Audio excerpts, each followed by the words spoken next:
Mahadlok or ma-shock mo sa mga toxic ng mga person diha sa simbahan? If so, watch this. Katubitaw mga musimba kada Domingo pero wala joy effect sa ilang kinabuhi. Bisan pa ang mga pari nga nakasayop or nakapaskandalize sa mga tao. Chika sa ta. Kabalo ko nga kaning mga toxic or mga lisod kay mga person diha sa simbahan mao ang usa sa mga rason nga daghan kay tao dili mo simba. Bitaw no? Kung sila magkasasala, ngano man ako dapat mo simba? So ngano mo simba kung walay effect? So first, ang simbahan dili siya club sa mga perfect people, okay? Wala na gisulti sa Biblia or sa simbahan nga basta musimba ka, automatic nga perfect yun ka. No one is perfect. Unya, sorry to say, ikaw sad, dili perfect. Basta musimba kita, dili tungod kay abi nato nga perfect ta or gusto kita ma-perfect. Musimba kita tungod kay kitang tanan dili perfect. Unya, naninkamot kita mahimong sama ni Jesus. Pero of course, naadyo'y problema basta abi nato nga basta musimba ko, okay na tanan.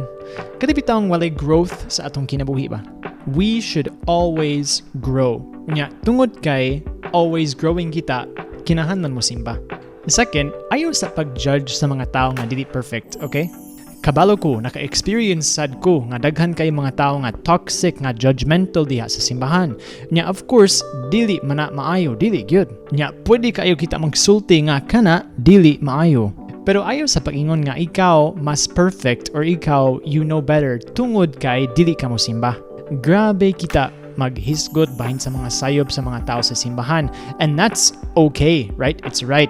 Pero imagine kung ang tanan imong mga sayop gihisgot, gipost sa social media. Unsa man gyud ang imong gibati ana? Unya, ang akong third point, kung naay mga judgmental, mga toxic, ang mga lisod kay mga tao sa simbahan, ayaw lang sa kahadlok nila. It's possible. Naasad og mga maayong tao sa simbahan.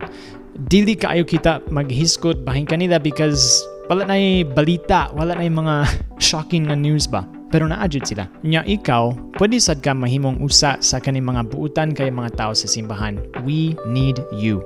And last of all, lisod kaayo ani ang mga pari. So ako, pari ko. Let's talk about this. Yes, ang mga pari sad, dili jud sila perfect. Okay? Dili sila Ginoo, mga tao sad sila. Naadjud og mga pari nga nakabuhat og mga skandal, mga dako kaayong mga sala. Naasad og mga pari nga gahi kay kulo, lisod, judgmental, toxic, tanan. Unya ako kasabot ko kung ma-scandalize ka. Kay ako sad na scandalize sa kaning mga gibuhat sa mga pari. Once again, klaro kaayo nga dili jud man na maayo. Dili kita kaingon nga, oh, kira tanan. Kay dili jud siya okay ra. Pero the question is, ikaw, are you going to let ang kaning bitaw mga sayop, mga sala sa mga pari, sa mga tao sa simbahan nga mahimo siyag babag sa imuhang pagdawat sa gugma sa Ginoo? So yes, naay mga toxic people diha sa simbahan. Daghan kaayo. Nakasayop pud sila. Daghan na kaayo. Dili man na maayo. Pero sorry to say, ikaw sad naa kay toxic side, inya dili ka perfect. Pero dawaton gihapon ka sa Ginoo ug sa iyang simbahan. Unya, tungod kay dili ka perfect, ang simbahan kay perfect place for you. So welcome home. Yes, ikaw magkasasala, ako magkasasala.